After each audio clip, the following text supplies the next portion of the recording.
What is going on, everyone? Welcome to another edition of the Film Room here on the Elite Sports Entertainment Network.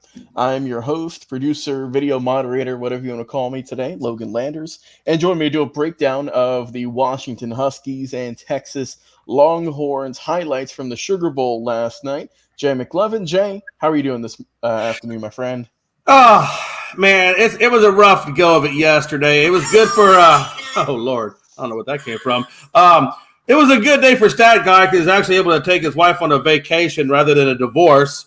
But for me, not so good, Logan. A lot of penalties on Texas that just had me reeling, honestly. Terrible. And as Jay just mentioned, Stat Guy Dustin Reese is always joining us. Dustin, how are you doing today? Doing wonderful today. How about you got 10,000 reasons to be wonderful. No, Logan, he has 17,900 reasons. Oh, okay. I didn't know the full amount. So, well, yeah, it was a 1 point. Correct me if I'm wrong, Stag. I think it was 179 was a money line, yep. And so yeah, it's 17-9. Damn. I mean, it wasn't doing so good the final 40 seconds of that game. No, and that's what I told him pre-show. I said, I know you were sweating a little bit towards the end there.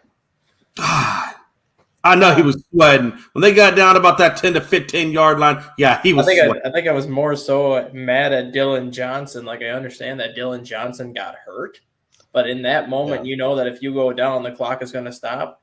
Roll your ass off the field if you have to keep the clock running. Yeah, it's just something. But anyways, as we all know by now, obviously Washington got the win over Texas. And they will be headed to their first ever college football playoff national championship. So we're going to do some film breakdown here like we've done in the past. Of course, as y'all know, we don't own the rights to this. Check it out. This can be on, I believe, it's going to be in the description. So go out there, check the full link out, and subscribe to that channel as well. So guys, without further ado, let's get right into it. Texas and Washington highlights from last night. It's the full game, obviously, here. So we're going to see everything from kickoff to lot, of course, of all the major plays that have happened. So let's get things rolling here. All right. So, Jay, give us your thoughts whenever you were watching this game, first and foremost, just how it was being, obviously a Texas fan.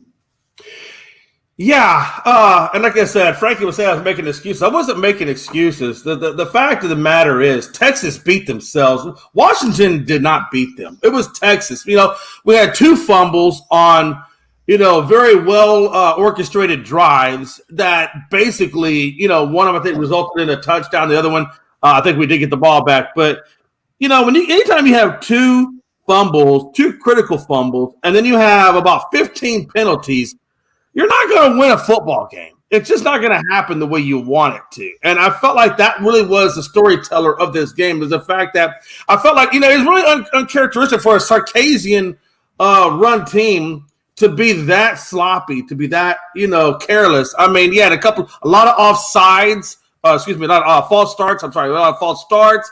You had a lot of defensive holdings and stuff like that. It was just.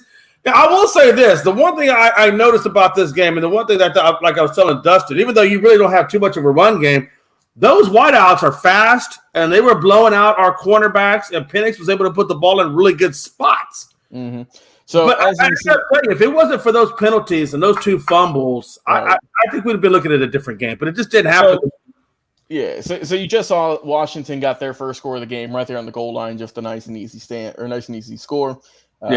Easy 7-0. Still early though, first quarter. Quinn Ewers trying to just dance around the pocket, get some good work here, and runs for a nice chunk of change for the first down. And also, Jay, a lot of people were obviously talking about the play of Michael Penix, and we'll get to that. But I think Quinn Ewers, held his own. I think he did a solid job, all in all.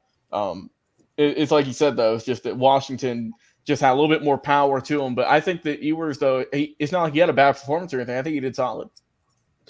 That third quarter really was a momentum shifter for the Washington Huskies. If you notice that, I think Texas had the ball maybe 2 minutes out of that whole quarter, and again that's where one of those critical fumbles occurred was in that third quarter, which gave the ball back to the Huskies, and they were able to do that long long drive, which ate up a lot of clock. It put Texas behind the 8 ball going into that fourth quarter, right?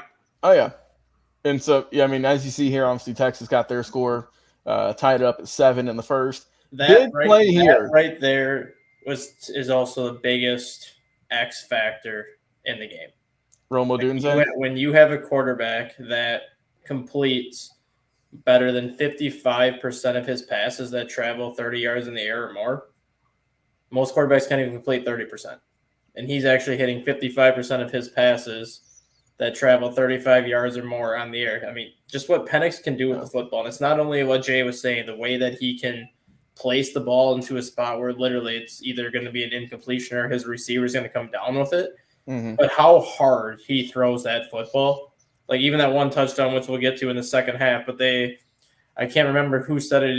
It was either Kirk Herbstreit that said it or the other announcer, but that one touchdown that he had to Jaden McMillan in the second half, the ball came off his hand at 54 miles an hour, which was the fastest recorded throw by a football in college football history.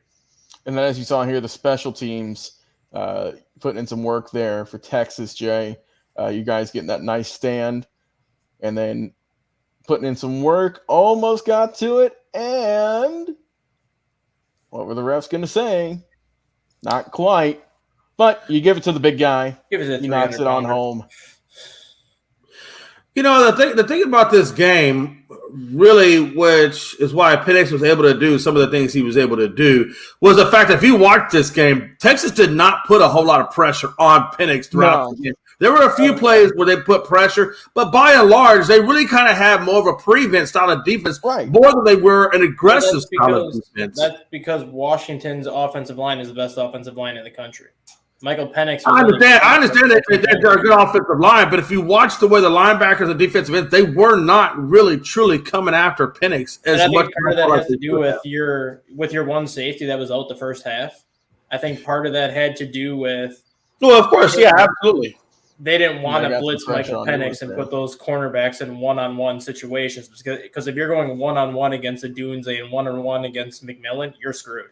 So I think that's kind of part of the weren't kind of one-on-one because every long deep ball that went, there was not even a cornerback near the guy. Well, because they all can run 4.3 speed. So no, I understand that. So how do you negate that 4.3 speed? You get pressure on the quarterback where he can't get the ball to the 4.3 speed. That's where I felt like Texas didn't do what they should have done was put more blitzing on them.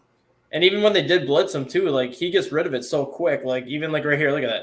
Like he can get rid of it quick, but it doesn't mean that just because he gets rid of it quick that it's going to be a completion or B not an interception. Like if that play right there, everyone what a wild play that is. Actually tipped it. Texas didn't even tip it. He actually tipped it to himself.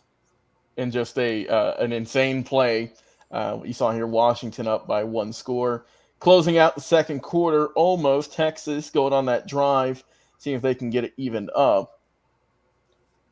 About less than 30 seconds left. Quinn Ewers avoiding the pressure and runs it as far as he can go. As you can see, a lot of people there. Oh, was that a late hit? That was absolutely a late hit. And runs it in for the score. Look at him, Jay. Look at the swagger. Look at just the uncanny ability there of Quinn Ewers celebrating with his team. And as you can see, 21-21, getting close to it. Nice little play there. I like that, the way that was designed. Wasn't able to get much out of it, though. And that's another element of Penix's game that he used to have a lot more that he doesn't anymore because of the injury ways. He used to be a great running quarterback. And he hasn't done that a lot. You can see flashes of it, but it's not as prominent. But now, like, if he has to do it, he can. With all the injuries that he's taken, he ain't going to run no more. He just going to be a pocket passer that may every once in a while use the legs. He ain't using them legs no more. Pretty much. It's not his, like, go-to option now. You know what I mean? It really shouldn't be with all of his injuries. That throw right there was the record for the fastest throw that was ever recorded from a college football quarterback. You blink and you miss it. All right, and Jay, running game, you had pretty balanced attack. You had 2 guys run the ball pretty consistently. Just try to mix it up. Like you said, I thought Texas had a good game plan. And the crazy thing about that, Logan, was Our best running back wasn't even in this game. He was actually on the sidelines hurt. He'd been hurt. So you had two backups. Brooks didn't even play this game. We actually had our backup running backs. I thought all things considered, they both did a phenomenal job. Yeah, which is why I'm telling you, Texas is going to be back next year. You got Archie Manning still in the wings, and then you got two great running backs that are waiting to come out of the wings. I mean, Texas will be back, honestly. I just hope that when they do come back, they don't make as many penalties as they did in this game. So, as you can see here, Washington's up by 10 with about 7.5 left in the third quarter. So, Jay, I'm sure you're thinking here, all right, we got to get some points on the board here. Yeah, absolutely. Double digits, you still got time, but still, you never want to be down double digits in the second half of the game. So, Penix, once again, just going to work, hits him on the sideline there, gets the first, and keeps things moving here. Nice little handoff there. Not much, though. Got the first, though. 3rd and 1. Didn't need a whole lot, but he got what he needed. And that's the thing, too, is that you can see from the highlights, Jay, a lot of these passes were out the flats. You know, they were off to the side where they let the receivers do, I would say the bulk of the work. Right. Which, I mean, when you've got a super talented receiving core, why not let it fly? I mean, obviously, I'm not saying he obviously took chances outside. He had some nice deep throws like this one right here. That one he wants back so bad. Right. But, I mean, a lot of it was to the flats, to the sidelines, and just let your receivers put in some work. And it obviously worked out. So as you can see, a 13-point lead here. But Texas, they're not done, Jay. They're going to fight. They're going to fight. Big fourth quarter for Quinn Ewers where he shows up. Nice little pass there. Gets it over and in, tight-roped it as much as he could. Nice little play action fake there. Kicks it back to the running back. Nice little juke move. Keeps moving. Like I said, I thought that was a nice, solid play there that they drew up. But was it a fumble? That's always the thing. Always going to be fighting for that. As you can see, that was the other crucial play. I felt like really hurt Texas. Yeah, just gotta be careful with the football. Big throw here, just not able to get it close coverage. But as you saw, a penalty was thrown. And escaping the pressure. Gets it for a couple of yards here. About 10 minutes to go, a little less. And just got the first there. Had to will it 2nd and 12.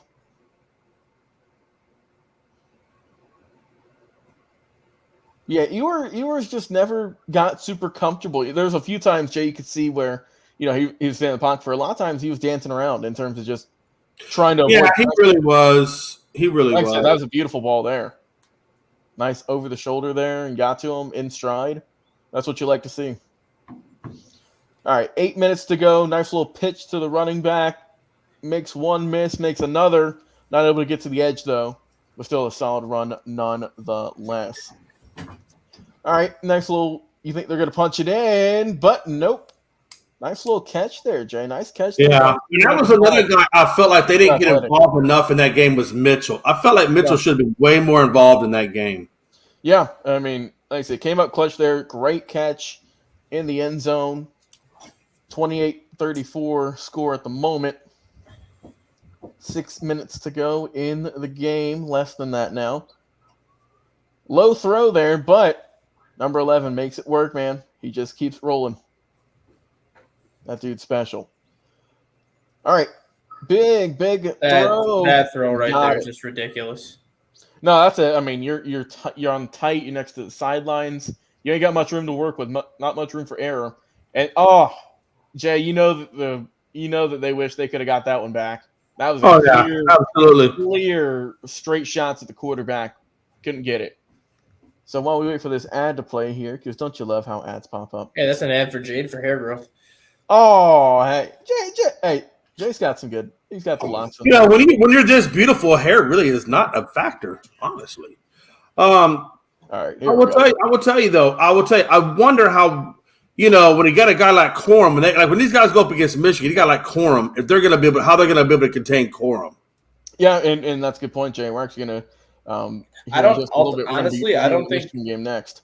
Honestly, I don't think they're gonna care necessarily to contain Corum. I think the big test is going to be the Washington offensive line, who was the best offensive line in the country, going up against that Michigan pass rush who just sacked Jalen Milroe 6 times. Mm-hmm.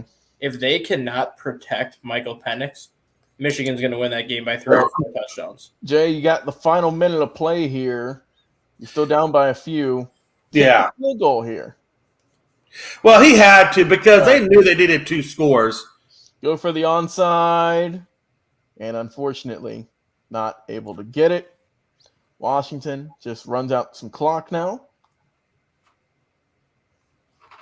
I thought Sarkisian did a good job with this, calling the timeouts he did, waiting for it. You know, I thought he did good with the time clock management. That really helped them get back in. Between that and the injury timeout, that really helped. And also the penalty on Washington really put them in a good spot. And as you can see here, final 40 seconds, deep ball, and what a catch. What a throw, what just a connection. Yeah. I mean, that's a big play here. 20 seconds to go. Back out to the sideline. Let's look at it here. 1 foot in. That was a nice catch. That's all you need in college. 5 seconds to go. Smart play, Jay, for him to throw it, to throw it out with that. Yeah. That's just, yeah. Smart rather than taking that sack, yeah. And the last play of the game. Just not. See, the only problem I have with that last play, and I think, Jay, you might agree with me on this one. Why did he put so much air under that throw? It's a sideline route. You just rear back and throw that thing as hard as you can throw it to the sideline. Well, I think it was a bad placement of the ball, but I think his intent was to let the receiver go up and grab it. But if you look at where he is, though, if he doesn't put any air on that ball, there's no way that Washington safety can even get back to cover him. Because that Washington safety is heading towards the back of the end zone. Look at where he is right now. You just drive that thing into him. There's no way the Washington defender can even get there. Or even instead, he puts air on the ball, which lets that Washington receiver recover, set his feet, run forward, and then contest the pass versus the other way around. Do you think that maybe Ewers was thinking that? Let me get it here.